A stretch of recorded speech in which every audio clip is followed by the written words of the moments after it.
So hi, welcome to my podcast. I'm Shane, I'm Glory. and we're here with Justin from Killswitch Engage. there's some questions to say about the upcoming album, This Consequence. So congrats on that, by the way. How do you guys feel about the response to the announcement so far?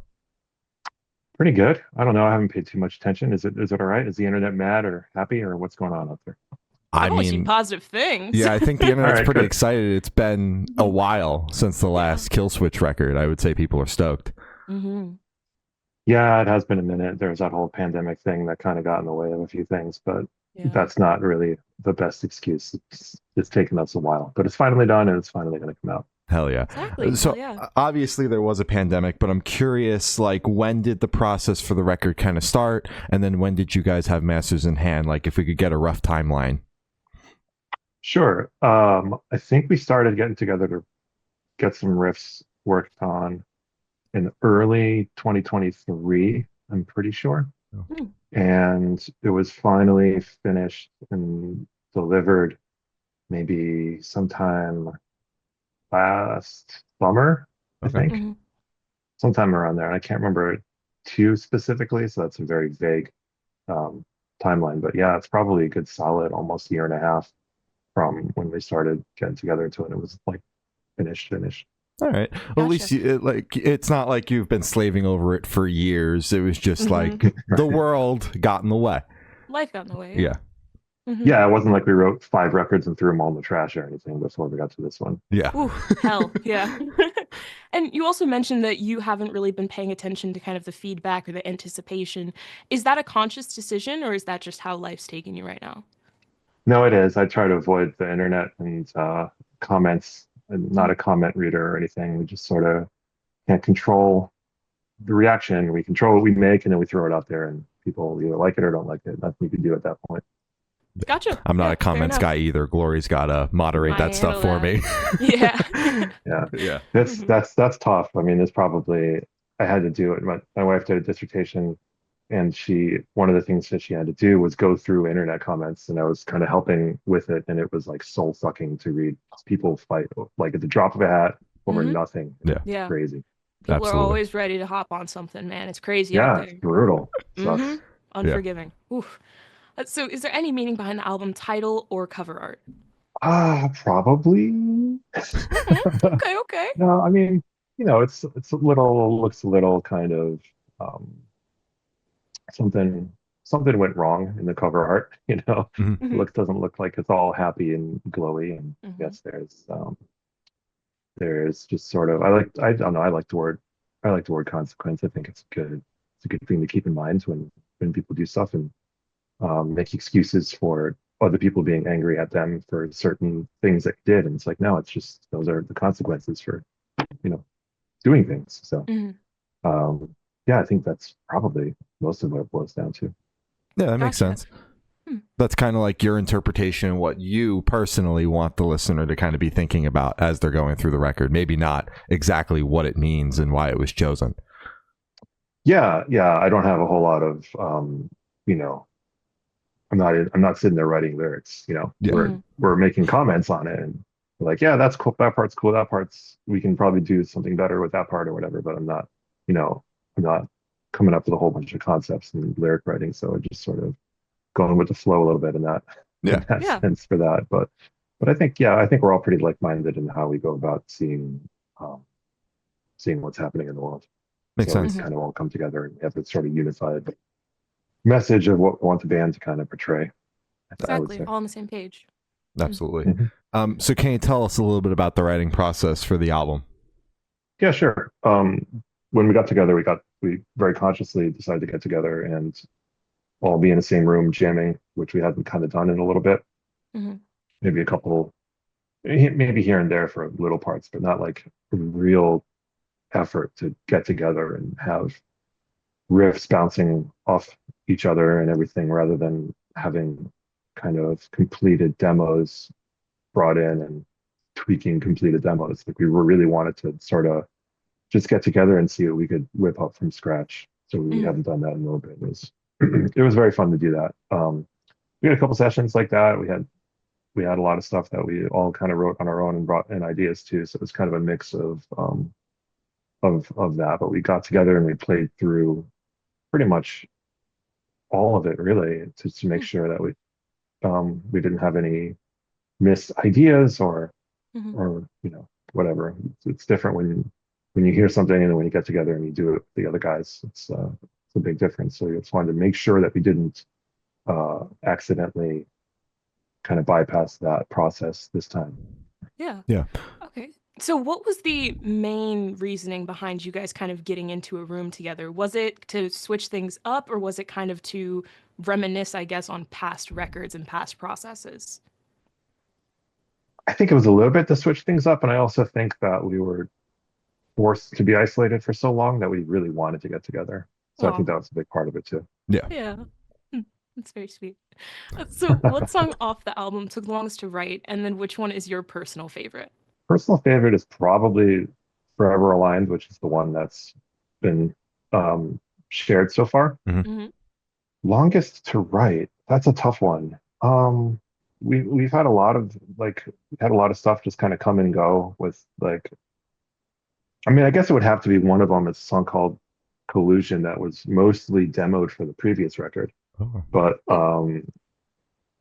but it was sort of like shelved at that point. And then for this record, Jesse had a flash of lyrical inspiration for it, and then it got finished. So I guess in that sense, it would have to be that song, right? It's It's years existed the old and longest. Yeah. from another writing session. So I guess that is what the answer to that question is. All right. Wonderful. Hell yeah. All right. So how'd the track list for your album come about? Did you guys write the opener for the opener, close a big closer, shuffle around and see what fits? What was that process like? Yeah, we don't really write openers. Sometimes songs make sense as an opener or as the last one. So once we get pretty much everything that we have together and listen through it, and some songs kind of clearly distinguish themselves as being uh, in certain spots on the record. I don't know how to Hmm. describe it otherwise, really. And yeah, it just sort of fell into play a little bit as far as what sounded really good at the top and what sounded good at the bottom, and then it kind of with a little juggling, we sort of got it all sorted. Yeah. And I think Gotcha. lyrically, it kind of goes together too. I think Jesse definitely likes to have songs that lyrically flow into one another. We still it's pretty antiquated, but we still like putting records together for the Hmm. few people that still listen to them start to finish. So Yeah. Yeah. it's worth it for us. Yeah, it's a singles game, but there's still plenty of people that enjoy, listening to a record in full or even like a vinyl experience. I don't know if that's something Yeah. that you guys take into consideration when track listing. I 100% do, Hmm. and I think some of the other guys do too. So yeah, Yeah. Hell yeah. Solid. And I just want to say the closer, it's funny that you guys like don't write for it to be in a certain spot because it feels like a closer. It's like got that big crescendo ending that certainly feels like one. yeah. Sometimes things just come together. Sometimes a song will be obvious. They'll be like, oh yeah, that definitely. Like I remember when we had Good for Well, it was like the most brain dead opener ever. We're like, yep, that's Mhm. definitely the opener. Yeah. Yeah, there you go. Solid. And would you be able to tell us where your headspace is at while you're creating the record? Lots of different places. It Hmm. flies all over the place. Yeah. I can't remember exactly the sequence, but Ed O'Brien from Radiohead did a really great thing where he said there's like 5 stages of creativity or whatever, and it fluctuates from this is okay, this is great, this is garbage, this is good again. Hmm. So it kind of just like bounces all around. I don't remember the order Yeah. exactly, but that's kind of how it is. It's just like goes back and forth between, oh yeah, I'm really excited about this. It's coming out Hmm. really good. To, this is garbage. Well, I'm just going to quit. Like, what's the point of doing this? So it's I kind of go through extremes with that. Hmm. And Yeah. Probably not healthy, but no, but it's part of the creative process. And for you, like, is there something that you have to do to kind of get yourself out of a rut when you find yourself in one feeling like what you're working on isn't up to par, or do you just kind of push through it? um, instead of pushing through, I kind of back away more, I Mhm. guess. Hmm. Yeah, I feel like if I try to push through things, it just gets harder and harder. And if I just get away from it for a minute, then it'll clear up a little bit. So like Yeah, for you, it's totally almost fair. more so burnout versus like genuinely feeling that it sucks. Maybe. But sometimes when I back away from it, I see that it actually does suck. But I have, Yeah, you need to take a but I couple have steps an back. yeah, but I have an idea of what could fix why it sucks. Okay, So Hmm. I guess Yeah, that's what it is. gotcha. that makes sense. And then Kind of going into the writing process and everyone getting together, was there any anxiety or hesitation because there was a little bit of a pause in between releases? I don't think so. I think we, yeah, I don't really think so. I think it was just sort of we're all just chopping at the bit a little to get it out. Really, Mm, that was really the main thing. And it was just a little frustrating that it took as long as it took, but at the same time, you want to get it right. So, yeah, that's the way absolutely. it goes. Yeah. Hmm. So how do you recommend your fans to listen to this album for the first time? If you're doing the car with friends and dark with headphones on, is a workout album, party album? What do you personally recommend? Huh. Good question. Thank you. I love listening to stuff the first time, just kind of alone, you know, Hmm. either with headphones or just on the couch and just kind of zoning out, just listening to it. So that's kind of how I like listening to most stuff the first time. Hmm. Hmm. Um, I listen to music in the car so much that that's another way to do it, but that's almost more when you're more familiar with it. I Hmm. think the first time I like giving something my full attention for the first time. So I guess that's what I would recommend. Hell yeah. All right. Absolutely. Wonderful. And this one should be super, super quick off top of your head. I want you to describe this record for new listeners in 3 words. No more, no less. A Killswitch album. I'll do I'll better than take, that. yeah, yeah, No, yeah. I'll do Okay, better than thank you, that. thank Give you, me one thank you. second. Okay, okay. Riffs, melody, intensity. How's that? Those Ooh, are good. better. Hell Yeah, yeah. that's great. Love it. Hmm. And in that same train of thought, is there a certain feeling or emotion you want listeners to have while going through the album? Everyone's can have whatever, how they feel, however they want to feel about it, really. Hmm. Hopefully, there's a lot of different parts that will draw people in to different emotions. So just let yourself feel whatever it is that you want to feel when you're hearing it, I guess. Yeah, as long as you're feeling something, mission accomplished. Yeah, even if it's boredom, At least they checked it out. They gave it a at shot. least they checked Exactly. it out. Yeah. Gave it a Exactly. spin. Hmm. And are you able to touch on any particularly challenging or standout moments during the creation of the album, positive or negative? Personally, recording is always not my favorite thing to do. Hmm. So recording is always very challenging. Yeah. And it's just and then kind of like the process, like the mixing process is kind of challenging too, because you kind of get so many different versions, or you're always kind of tweaking. Like Adam definitely is a tweaker with guitar tones. So there's so many different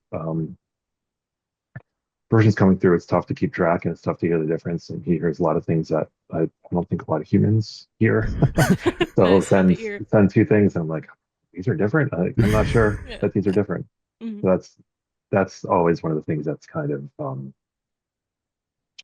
challenging, and just, not my favorite part of being a musician. But when you come up with something and it just hits and it's like, oh, cool, Hmm. that's always the best.